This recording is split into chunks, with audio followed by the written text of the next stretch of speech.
part 4 of taking my laundry room from builder grade to custom made. This is where we started, this is where we left off, and now the moment you guys have been waiting for, the wooden countertop.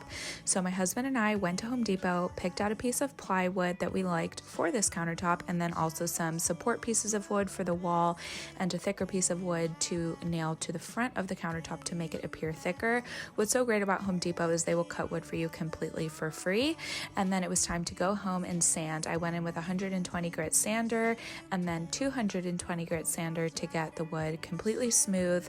I was able to use this orbital sander and this worked really well. I would not recommend doing this by hand.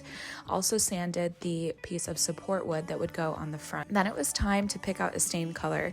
So I took the shelf that was in my laundry room and I compared it against a couple of different stains, and I will say none of them really matched that well outside, but when I brought a scrap piece of plywood into my laundry room and I tested out the different colors, I was able to see kind of what I liked.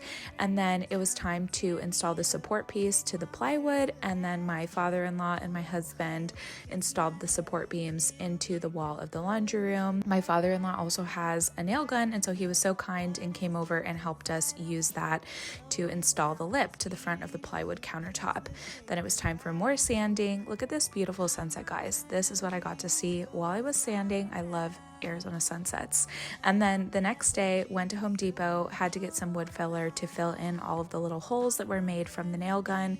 This stuff is so easy, goes on pink, dries on the color of wood, is really great to fill in like any little imperfections and cracks or seams. And then it was time to sand once again, a lot of sanding, wiped down all of the scrap sawdust. Then it was finally time to stain. I went in with this classic oak glossy stain and quickly realized that using a foam brush or a sponge is not the best way to apply this, so I decided to use a nylon brush instead. Got way better results that way. And then in order to get the color I desired, I actually mixed two different stains together and was able to use this kind of whitewash over my existing color to get the perfect wood grain tone that I was going for. And I'm so happy with how this color came out. And then here's the final reveal, guys. I'm so happy with how this came out.